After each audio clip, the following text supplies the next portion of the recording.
Telangana state road transport corporation کی ہڑتال کی وجہ سے پورے تلنگانہ بشمول حیدرآباد میں عوامی ٹرانسپورٹ کا نظام درہم برہم ہو گیا ہے اور بسوں کی آمد و رفت مکمل طور پر رک گئی ہے۔ حیدرآباد کے مرکزی bus station Mahatma Gandhi bus station پر پلیٹ فارم بالکل خالی پڑے ہیں اور وہاں صرف چند مسافر اپنی منزل تک پہنچنے کے لیے پریشانی کے عالم میں انتظار کرتے ہوئے نظر آ رہے ہیں۔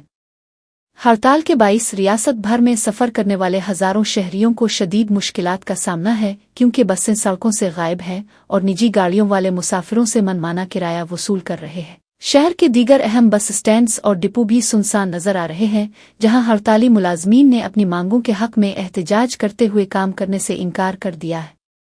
حکومت اور کارپوریشن کے درمیان مذاکرات میں تعطل کی وجہ سے مسافروں کی بے چینی بڑھتی جا رہی ہے، کیونکہ دور دراز علاقوں کو جانے والے لوگوں کے پاس سفر کا کوئی متبادل انتظام موجود نہیں ہے۔ اس اچانک ہڑتال نے عام آدمی کی زندگی کی رفتار کو روک دیا ہے اور کاروباری سرگرمیوں کے ساتھ ساتھ تعلیمی اداروں کو جانے والے طلبہ بھی اس صورتحال سے سخت متاثر ہوئے ہیں۔ پورے حیدرآباد میں ٹریفک کی صورتحال غیر یقینی بنی ہوئی ہے اور عوام حکومت سے اس ہڑتال کو ختم کرانے کے لیے فوری مداخلت کی اپیل کر رہے ہیں۔